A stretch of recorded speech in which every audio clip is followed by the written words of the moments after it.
Hello students, I am नीमा जैन। आज मैं आपको माहेश्वर सूत्र के विषय में बता रही हूँ। जो ये माहेश्वर सूत्र हैं ये UP TET, C TET, super TET सबके पेपरों में ज़रूर आते हैं, तो आप इन्हें ध्यान से पढ़िए। माहेश्वर सूत्र का दूसरा नाम, अन्य नाम भी है, इन्हें प्रत्याहार सूत्र या महेश्वर सूत्र, शिव सूत्र या डमरू सूत्र आदि भी कहते हैं। ये माहेश्वर सूत्र 14 हैं, इसलिए इन्हें क्या कहते हैं? चतुर्दश माहेश्वर सूत्र। इन आप ध्यान से देखिए।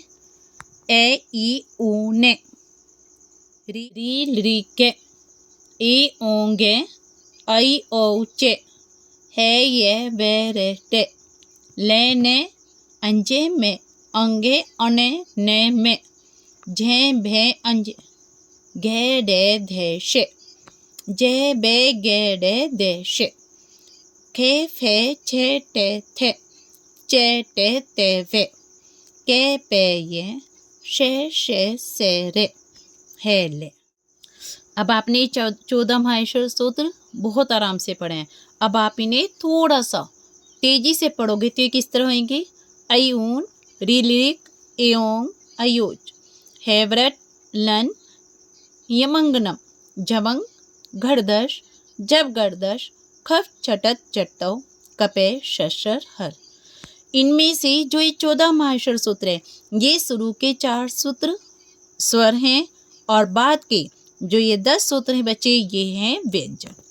और जब आप इनसे प्रत्याहार बनाते हो तो ये लास्ट के जो वर्ण हैं उनको नहीं गिना जाता है।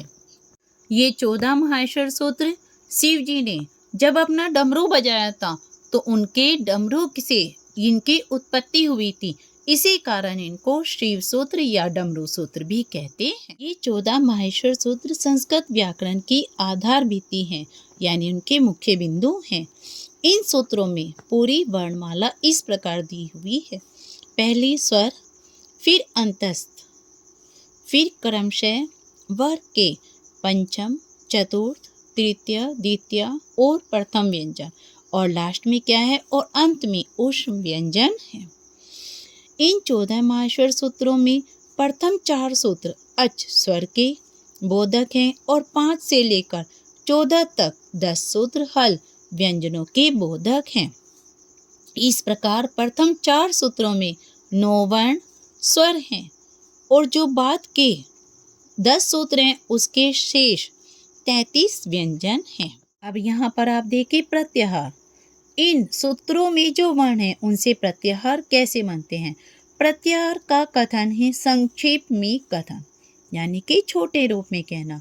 विस्तृत वर्ण समुदाय का संक्षेपीकरण ही प्रत्याहार कहलाता है। प्रत्येक प्रत्याहार केवल 2 वर्णों से मिलकर बनता है। इसका निर्माण माहेश्वर सूत्रों से ही होता है। इन प्रत्याहारों की संख्या 42 है, यानी कि 42। प्रत्याहार बनाते समय सूत्रों के अंतिम वर्ण न, के आदि प्रत्याहार में नहीं गिने जाते हैं। जो सूत्रों के अंतिम वर्ण है वे नहीं गिने जाते हैं। अंतिम अक्षर या वर्ण, कहीं कहीं पर अक्षर भी आता है परंतु होता वर्ण ही है, प्रत्याहार बनाने के साधन है।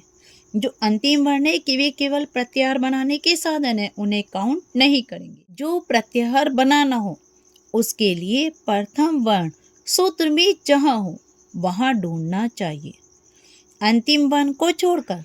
यानी कि जो पहला वर्ण है प्रत्याहार का, उसका उसी सूत्र के बीच में या सूत्र के शुरू में ढूंढते हैं, अंतिम वर्ण में नहीं गिनेंगे। और अंतिम वर्ण जो है उसी सूत्र के अंतिम वर्णों में ही ढूंढिए। बीच के सारे वर्ण उस प्रत्याहार में माने जाएंगे। मैं आपको एक उदाहरण बता रही हूँ, जैसे अन में क्या आएगा? ए ई ओ। प्रत्याहार के कुछ उदाहरण और देखिए तो आपको ये अच्छी तरह स्पष्ट हो जाएगा। जैसे अक में क्या आएगा? ए ई उ री ली। इक में ई उ री ली। जश में जय बे गे डे दे। चे में चे टे ते के पे। अच में क्या आएगा? ए ई उ री ए ओ, आई औ। इन, इनमें ई उ। इस प्रकार ये कुल 42 प्रत्याहार हैं। आपने जो ये अन प्रत्याहार देखा था उसमें आप देखिए अन का क्या बना था, ए ई उ। ये ने क्या था, लोप हो जाता है, कट जाता है। इक देखा था, ई उ री ली। इसी प्रकार मान लो अच प्रत्याहार है, ये चारों क्या कहलाएंगे, स्वर। अच प्रत्याहार में तो इसमें क्या आएंगे, लास्ट के वर्ण काउंट नहीं होंगे, ए ई उ री ली ए ओ आई औ। ओके। इसी प्रकार यदि हम और प्रत्याहार बना रहे हैं तो उसमें भी इसी तरह करेंगे। ये चारों सूत्र से अच स्वर यानी कि स्वर हो गए। इसके बाद आप ये जो 10 सूत्र बचे, इसमें मैंने जैसे पहले आपको बताया था, ये शुरू के 5 क्या होगी, अंतस्थ व्यंजन। इससे आपको याद करने में बहुत आसानी रहेगी। ये इसके बाद की 5 व्यंजन, ये होंगे पंचम व्यंजन। इसके बाद क्या 5 काउंट करिए, ये होंगे चतुर्थ व्यंजन। इधर फिर 5 काउंट करिए, ये हो गया आपके तृतीय व्यंजन। इधर 5 काउंट करिए थे तक, ये द्वितीय व्यंजन। और इधर के 3 खप चटत चटतो, इस सूत्र के 3, इनके बाद वाले सूत्र के 2 व्यंजन, ये पांचों मिलाकर क्या हो गए, प्रथम व्यंजन। और लास्ट में जो ये 4 बचे हैं, ये हो गए आपके ऊष्म व्यंजन। आप इन्हें अच्छी तरह से देख लीजिए। यदि इनमें कुछ भी आपको डाउट हो या समझ में नहीं आ रहा है तो आप पूछ सकते हो। आप जो मैंने आपको ये 42 प्रत्याहार बताए थे, ये सब ये इधर हैं। इन्हें आप ध्यान से देखिए और इनको उसी तरह से आप खोल करके लिख सकते हैं। आपको माहेश्वर सूत्र, प्रत्याहार सूत्र में पूरा स्पष्ट करने की कोशिश की गई है। यदि फिर भी कुछ डाउट है तो आप कमेंट बॉक्स में पूछ सकते हैं। और यदि वीडियो अच्छी लगी है तो लाइक और सब्सक्राइब जरूर कीजिए। और जो भी कंपटीशन की तैयारी कर रहे हैं उन्हें शेयर जरूर कीजिए।